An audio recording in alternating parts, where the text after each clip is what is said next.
Tapi kalau misalkan untuk dia bisa ngobrol bahasa sehari-hari mungkin yang simpel-simpelnya mungkin 3 sampai 6 bulan udah oke.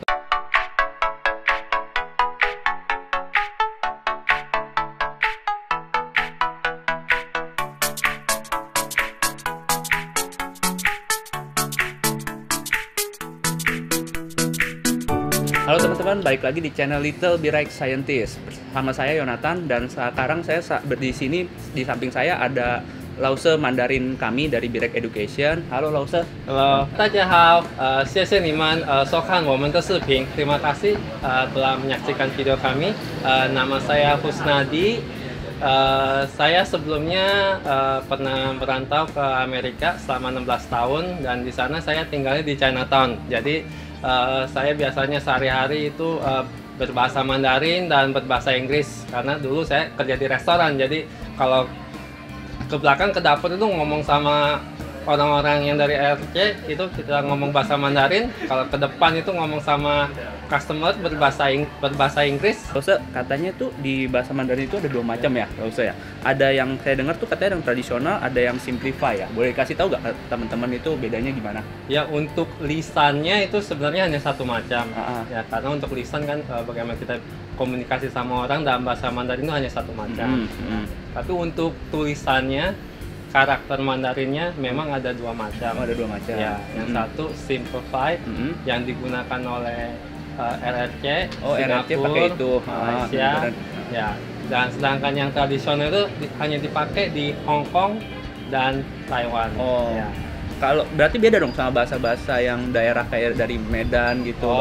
Itu namanya kalau bahasa Inggris itu dialek ya, dialeknya kayak misalkan di Indonesia kan kita ada kayak bahasa Jawa, bahasa Sunda gitu ya. Ya, jadi itu cuma untuk daerah-daerah tertentu mereka punya bahasa sendiri. Nah, terus kan banyak yang bilang nih, dari murid-murid kami juga ada bilang katanya belajar bahasa Mandarin itu susah banget, apalagi kok yang umurnya udah agak udah agak lansia gitu. Gimana sih menurut Lause itu kalau itu?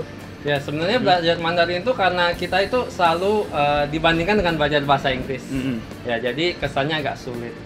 Ya, sebenarnya bahasa Mandarin kalau misalkan kita belajar dari awal, ya kan, sebenarnya nggak terlalu susah banget. Ya kan, yang penting niat untuk belajar, ya kan, terus kemauan untuk belajar sendiri itu penting sekali.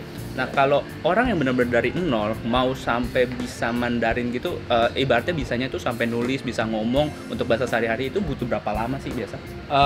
Buat sampai bisa nulis mungkin agak lama ya.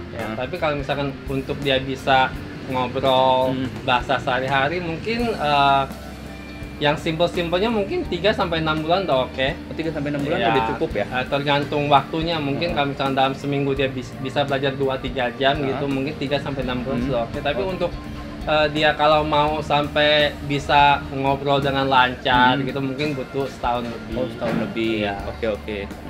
Nah, kalau di sini tuh ada beberapa time jagi juga. Kalau memang keuntungannya gitu lebih kemana sih dapat bahasa Mandarin itu? Lebih secara, maksudnya keuntungan secara ekonomi atau secara bisa buat ngelamar kerja gitu, sampai semana sih Mandarin? Untuk dari secara ekonomi ya, ya misalkan kalau misalkan kita lihat lowongan kerja sekarang kita bisa bandingin, misalkan orang melamar ya kan, dia dalam CV-nya dia bilang dia bisa bahasa Mandarin dan dengan yang enggak gitu ya. Dan dari misalkan dari perusahaan yang membutuhkan, dia misalkan pasang iklan butuh seseorang yang dalam bidang ini ya kan, dan butuh dia untuk bisa bahasa Mandarin, dari segi gaji setengahnya bisa lebih 25 sampai 50% dari segi gaji. Nah, kalau beberapa nih orang nih mau belajar Mandarin cuma bisa buat mau ngimpor barang nyampe China, itu gimana?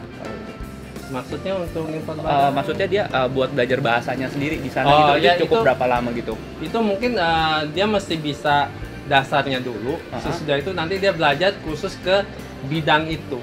Ya misalkan dia mau impor apa, ya misalkan mau impor plastik kah, baja, besi, kan itu dari setiap bidang punya kosakatanya tersendiri gitu, beda-beda gitu. Jadi yang penting belajar dasarnya dulu. Sudah belajar dasar, baru kita menuju ke kosakata khusus untuk bidangnya. Misalkan mau ekspor, impor bidang misalkan peralatan medikal, kan itu beda lagi gitu sama yang mau impor besi baja Benar, gitu benar, ya, itu iya. beda lagi. Oke deh, thank you ya Lause ya penjelasannya. Teman-teman kalau di sini yang teman-teman masih butuh kursus Mandarin, boleh hubungin ke Lause ini. Nomornya ada di sini. Berapa Lause nomornya? Ya, nomor telepon saya 0819 0508 0118. Oke. Ya. Sampai jumpa teman-teman. Thank you ya di video selanjutnya. Kalau misalnya teman-teman suka, jangan lupa like, komen, dan subscribe dan nyalakan lonceng pemberitahuannya.